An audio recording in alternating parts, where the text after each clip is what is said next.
Hi everyone, my name is Vikshit Gunda from Jersey City Global Charter School. Today I'm going to be reciting the Other America speech from one of Martin Luther King's speeches.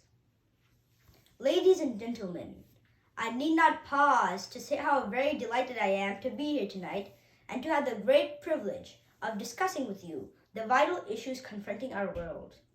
I would like to discuss the race problem tonight, and I would like to discuss it very honestly. I still believe that freedom is a bonus you receive for telling the truth. You shall know the truth, and the truth shall set you free. And so, as I would like to use it for the title of my lecture tonight, The Other America. And I use this title because there are literally two Americas. One America is a beautiful situation.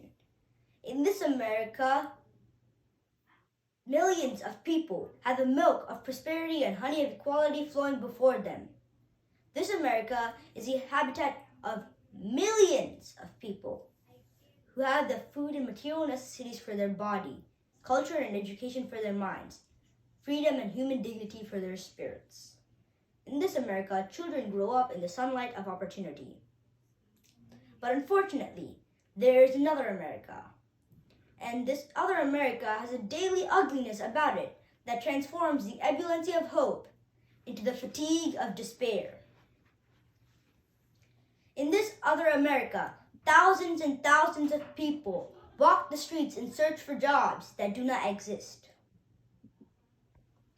In this America, millions of people are forced to live in vermin-filled, depressing housing conditions where they do not have the privilege of having wall-to-wall carpets, but all too often end up with wall-to-wall rats and roaches.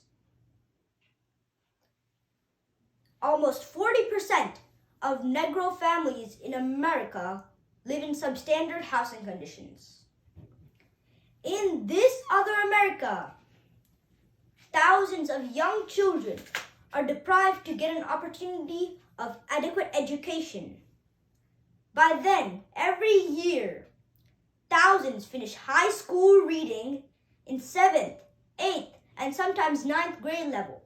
Not because they're dumb, not because they don't have native intelligence, but because the schools are so inadequate, so overcrowded, so devoid of equality, so segregated, if you will, that the best in these minds can never come out. It's a notion that one group has all the knowledge, all the insights, all the purity, all the worth, all the dignity, and another group is worthless on a lower level of humanity, inferior. Those of us who are opposing the war in Vietnam, I feel are opposing it for many reasons. Most of them are moral reasons, but one basic reason is that we love our boys who are fighting in the war and we just want them to come back home. But I do not have the time to go into the history and development of the war in Vietnam. I happen to be a pacifist, but if I had to decide on having a war against Hitler, I would have given up. I would have given up my pacifism and taken up arms. But no one's going to compare what's happening in Vietnam today with that. It's okay to talk about integrated schools and integrated lunch counters, which I will continue to work for.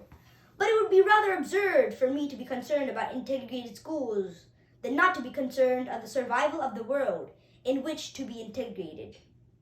I've been working too long and too hard against segregated public accommodations to end up at this stage of my life segregating my moral concern.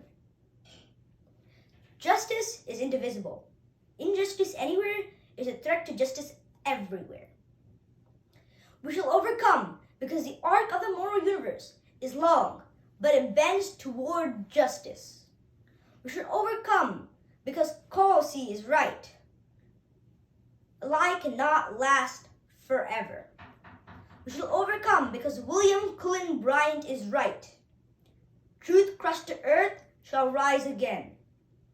We shall overcome because James Russell Lowell is right. Truth forever on the scaffold, wrong forever on the throne. Yet the scaffold sways the future. We shall overcome because the Bible is right. You shall reap what you sow. With this faith, we'll be able to hew out a mountain of despair a stone of hope. With this faith, be able to transform the jangling discords of our nation to a beautiful symphony of brotherhood. With this faith, we'll be able to speed up the day when all of God's children, black men and white men, Jews and Gentiles, Protestants and Catholics, will be able to join hands and sing the words of the old Negro spiritual. Free at last! Free at last! Thank God Almighty we are